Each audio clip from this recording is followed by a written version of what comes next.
সাল্লাম বললেন, আব্বা জান, আপনি যে আমারে জবাই করতেছেন, আপনি যে আমারে জব করবেন, আপনি ভালো করে আমার হাত দুটা বান্ধা নেন, ভালো করে আমার পাও দুইটা বান্ধা নেন, যাতে আপনি আমাকে যখন জবাই করে দেবেন, জবাই করার পরে আমার হাত পা গলা লড়াচড়া করবে, আপনার গায়ে আপনার শরীরে আমি ইসমাইলের পা লেগে যেতে পারে। অতঃপর আপনার শরীরে যখন আমার পা লেগে যাবে, আমি একটা পয়গম্বর, আমার বেয়াদবি হয়ে যাবে। হযরতে ইব্রাহিম আলাইহিস সালাম যখন হযরতে ইসমাইলকে যখন ফ্যাশন শুরু করে দিল, জবাই করা শুরু করে দিল, জবাই করতে করতে করতে করতে ছুরি ফেসাইতেছে, আল্লাহ রাব্বুল আলামিন ছুরিকে অর্ডার করে দিছে, ছুরি রে আমার ইব্রাহিম যত ফেসাক না কেন, তুমি জানোই আমার ইসমাইলের একটা পশম পর্যন্ত কাটো না। আল্লাহ রাব্বুল আলামিন ছুরিকে আদেশ করে দিল, অর্ডার করিয়া দিল, ছুরি কাটতেছে না। তারপরে অনেক যখন ফ্যাশন শুরু করে দিল, ফ্যাসাইতে ফ্যাসাইতে হযরতে ইব্রাহিম আলাইহিস সালাম রাগ করে গোসা করে যখন ছুরিটাকে একটা পাথরের উপরে নিক্ষেপ করলো, সঙ্গে সঙ্গে পাথর খণ্ড হয়ে গেল, দুইটা ভাগ হয়ে গেল পাথর। ছুরি তখন আল্লাহ রাব্বুল আলামিনকে বললেন, ও জগতের মালিক, একটু আমার জবানটাকে খুলিয়া দেন। তখন ছুরির জবান খুলে দিল। ছুরি আল্লাহর পয়গম্বরকে বলল, ও আল্লাহর পয়গম্বর ইব্রাহিম, আপনি আমাকে যে এরকম ফাঁসাইতেছেন, আপনাকে গায়ের জোরে হযরতে ইসমাইলকে কোরবানি করতে পারবেন তা না। আপনি যতই ফাঁসান না কেন, আমার রব আমার আল্লাহ নিষেধ করে দিছে, জানে ইব্রাহিম যতই ফাঁসাক না কেন, আমার ইসমাইলের একটা পশম পর্যন্ত জানে কাটে না।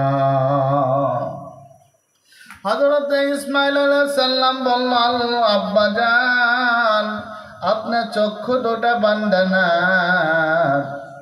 আপনার সম্মুখে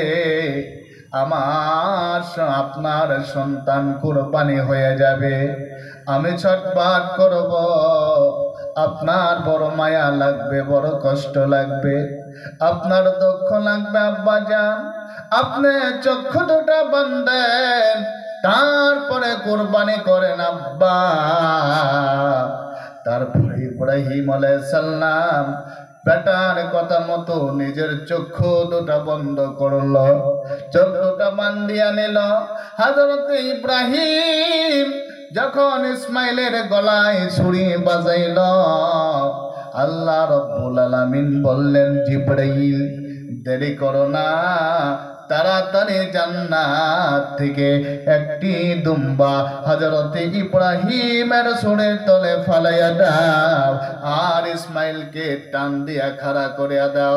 হযরতে ইব্রাহিমের ছুরির তলে যখন চাকুটা দিয়া জবাই করবে, ছুরিটা দিয়া জবাই করবে, সঙ্গে সঙ্গে জান্নাতি দুম্বা রেখে দিল, জবাই করলো। হযরতে ইব্রাহিম ভাবলো, আমার সন্তান, আমার মালিক, আমার ছেলে হযরতে ইসমাইল কুরবানি হয়ে গেল। চক্ষু দুটিয়া যখন খুলে দেখে ইব্রাহিম আমার সন্তান কোরবানি হয় নাই, একটা দুম্বা কোরবানি হয়ে গেছে। আর ইসমাইল আলাইহিস সালাম ইব্রাহিমের পাশেই দাঁড়িয়ে আছে। এটা আল্লাহর অর্ডার ছাড়া, আল্লাহর হুকুম ছাড়া ছুরিয়ে পর্যন্ত কোরবানি করতে পারে না। যে কোনো বস্তু আসুক না কেন মুসলমান ঈমান রাখতে হবে আল্লাহর অর্ডার বিহীনে, আল্লাহর হুকুম বিহীনে। চাকুর কোনো ক্ষমতা নাই, ছুরির কোনো ক্ষমতা নাই, আগুনের কোনো ক্ষমতা নাই। যদি আগুন যদি এরকম ক্ষমতাশীল হতো, তাহলে ইব্রাহিম আলাইহিস সালামকে যখন নমরুদ আগুনে নিক্ষেপ করেছিল, হযরতে ইব্রাহিমের একটা পশম আগুনে পড়তে পারে নাই। মুসলমান, তার মানে সেটা নাই যে যে যে বস্তু পাওয়ারের দ্বারাই করতে পারে, সেটা না। আল্লাহর অর্ডার যদি সে জায়গায় না থাকে, হুকুম যদি সে জায়গায় না থাকে, ক্ষমতা জোরে কিছুই করতে পারে না।